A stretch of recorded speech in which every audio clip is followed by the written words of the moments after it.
Salut à tous, c'est Vincent pour la chaîne de Presse Citron maintenant. Je vous présente aujourd'hui le OnePlus 6T.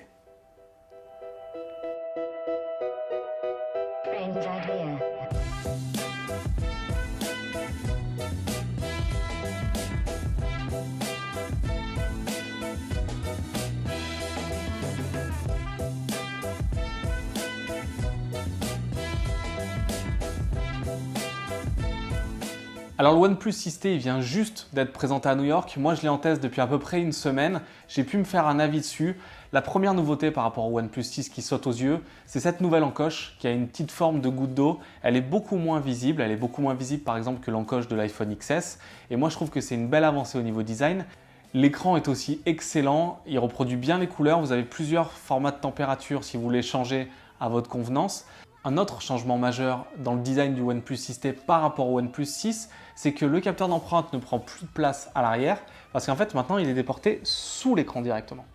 Donc ça c'est une techno qui est nouvelle, qui a été déjà intégrée sur certains smartphones, mais pour un smartphone à 539 €, c'est rarement le cas et on gagne énormément de place sur le téléphone. L'intégration du capteur d'empreinte sous l'écran entraîne de fait le retrait du port jack, donc OnePlus suit la mouvance alors qu'ils avaient été énormément dans le sens du port jack avec le Never Settle. L'explication, c'est qu'en fait, le capteur d'empreinte qui est situé sous l'écran prend de la place dans les composants et il n'y avait plus de place pour le jack. Par contre, point positif, Apple, si tu m'écoutes, OnePlus fournit le dongle USB-C vers jack 3.5 dans la boîte. Merci pour ça. Pour déverrouiller le smartphone, vous avez l'empreinte sous l'écran comme je vous l'ai dit, mais aussi une reconnaissance 3D du visage qui fonctionne plutôt bien. Et en fait, avec les deux, vous n'allez jamais avoir de soucis pour déverrouiller votre smartphone. S'il est sur une table, vous pouvez poser le doigt. Si vous l'avez en face des yeux, il se déverrouille.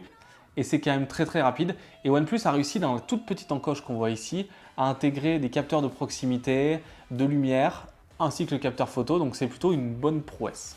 Un des points très importants aujourd'hui dans le choix d'un smartphone, c'est le capteur photo. Et OnePlus en fait n'a pas fait d'évolution hardware entre le OnePlus 6 et le OnePlus 6T.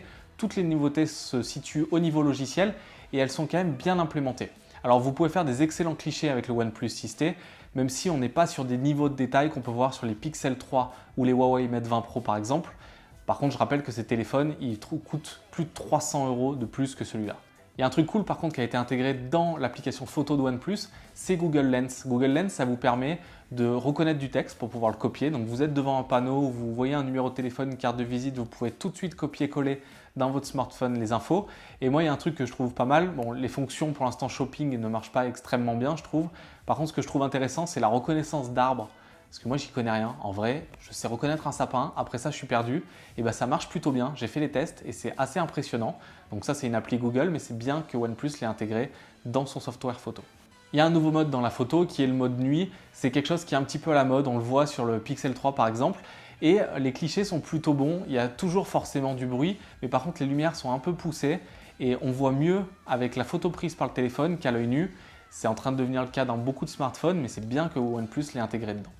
La photo est importante pour le choix d'un smartphone et les specs aussi. Alors dans le OnePlus 6T, on a un Snapdragon 845, c'est le processeur le plus puissant aujourd'hui pour les téléphones Android.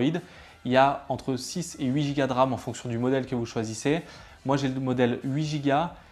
Quand je fais un PUBG, je suis en HDR avec les graphismes à fond, il y a zéro ralentissement, l'écran est excellent et il a l'air de pouvoir tenir sur le temps. Avec ce processeur-là, c'est normal, couplé avec la RAM, c'est bien. Au niveau du stockage, OnePlus propose 128 Go minimum pour son smartphone et ça monte jusqu'à 256 Go. L'expérience est ultra fluide quand on navigue dans OxygenOS. J'en parlerai en fin de vidéo. C'est pour moi l'un des plus gros points forts de ce OnePlus 6T. Et le deuxième gros point fort, c'est la batterie. Elle a une capacité de 3700 mAh, donc ça c'est sur le papier. Ce que j'ai vu moi dans ma petite semaine d'utilisation, c'est qu'il tient largement la journée. Et surtout, le dash charge, la recharge rapide de OnePlus est juste impressionnant. En 30 minutes, même pas, je recharge plus de 50% du smartphone. Et en fait, dès que vous avez un petit souci de batterie, vous le branchez et vous récupérez vite 10, 15, 20% de batterie. Et ça, au quotidien, c'est vraiment un énorme plus. Et bien sûr, le chargeur dash charge est fourni dans la boîte. On arrive maintenant au point que j'ai préféré sur ce OnePlus 6T avec l'autonomie et la dash charge, c'est OxygenOS. On est aujourd'hui sur une expérience très fluide, très proche de l'Android stock. Il tourne sous Android Pie 9.0. Mais en plus de ça, il y a plein de petits ajouts qui sont intéressants. Le premier, c'est le slider qui permet de changer le mode de notification en silencieux, vibreur ou sonnerie. C'est tout bête, ils le font depuis longtemps, mais ça fait toujours plaisir. Il y a quelque chose que j'ai adoré moi, c'est que j'utilise tout le temps, et c'est le cas vu qu'il n'y a plus de port jack, des écouteurs sans fil, j'ai des AirPods. Et avec les autres smartphones, j'ai quelquefois des problèmes où la lecture se lance sur le téléphone et pas sur les AirPods. Et là, dans le réglage du volume, on a directement l'accès à la piste sortante. Donc vous pouvez choisir votre téléphone ou la piste Bluetooth. Les gestures aussi, j'ai testé pas mal l'iPhone XS. Les gestures sont excellentes sur iOS. Je trouvais qu'elles étaient moins bien implémentées sur Android pour les téléphones qui la supportaient.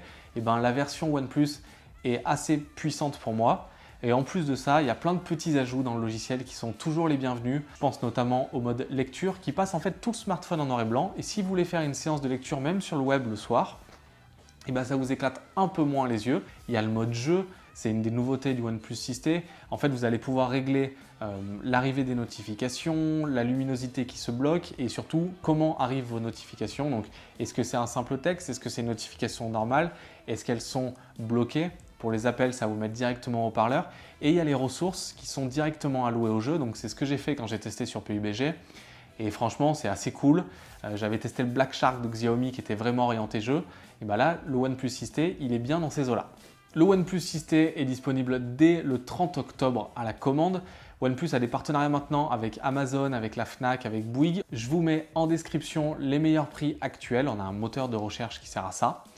Donc il est disponible à partir de 539. Il est soit en noir mat, soit en noir classique. Tout est en vert, je le rappelle.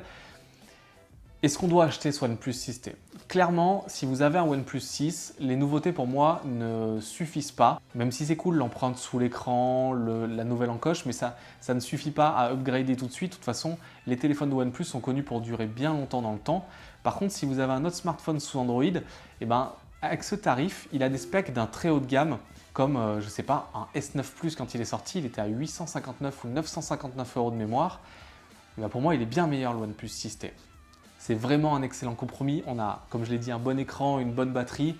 L'absence du port jack, c'est un peu dommage, mais de toute façon, avec tous les smartphones aujourd'hui, c'est le cas. Et c'est vraiment un choix assez spécial. Je ne sais pas trop qui sont ses concurrents sur le marché aujourd'hui, parce qu'on a des téléphones qui sont moins chers, comme ce que fait Xiaomi par exemple, mais qui sont moins puissants. On a des téléphones qui sont beaucoup plus haut de gamme, comme les Mate 20 Pro, qui sont des excellents smartphones, mais qui coûtent 1000 €. Et lui, il est au milieu, à 539, avec un package complet. Et peut-être qu'au final, sur Android, le OnePlus 6T, ça va devenir le meilleur rapport qualité-prix dans le temps. Et son concurrent hors Android, c'est soit l'iPhone 8 Plus, soit l'iPhone XR. Et les deux sont bien plus chers que ce smartphone. Et pour moi, j'ai testé longtemps. J'ai eu beaucoup d'iPhone. J'ai un iPhone 16 depuis sa sortie parce que j'ai l'Apple Watch.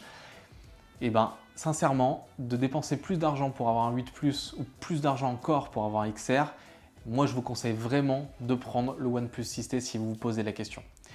Par contre, il faut aimer les grands écrans. Ça, je ne l'ai pas dit dans la review, mais comme tous les OnePlus maintenant, c'est un très grand téléphone. Il y a un bel écran, mais il faut vouloir le naviguer avec les doigts. Je vous remercie d'avoir regardé cette vidéo jusqu'au bout, ça me fait plaisir. Dites-nous ce que vous pensez du OnePlus 6T en commentaire. Je pense que c'est un téléphone qui va susciter le débat, donc dites-moi votre avis, dites-moi les smartphones que vous préférez ou si vous allez craquer pour ce téléphone-là. Moi, je vous donne rendez-vous dans quelques semaines pour une nouvelle vidéo. C'est à vous de me dire aussi dans les commentaires si vous préférez un vrai test complet du Pixel 3, parce qu'on avait fait une prise en main que vous pouvez voir ici, ou le vrai test complet du Huawei Mate 20 Pro. C'est à vous de me dire. Et donc, je vous dis à dans quelques semaines pour une nouvelle vidéo. Ah, et abonnez-vous, ça fait toujours plaisir. À bientôt.